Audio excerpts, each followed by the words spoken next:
వ్యక్తిగతంగా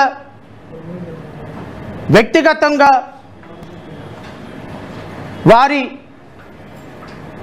పార్టీల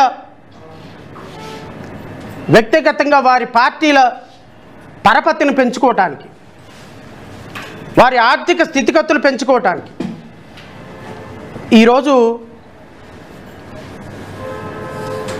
వెంకటేశ్వర స్వామిని కూడా రాజకీయాలకు వాడినటువంటి ముఖ్యమంత్రి తప్పు చేశామని తెలిసి కూడా రాష్ట్ర ప్రజలందరూ ఒక్కసారి గమనించండి, రాష్ట్ర ప్రజలందరూ ఒక్కసారి ఆలోచన చేయండి.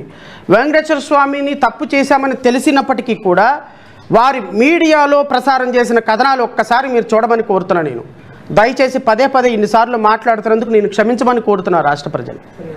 ఎందుకు అంటే ఈరోజు చంద్రబాబు నాయుడు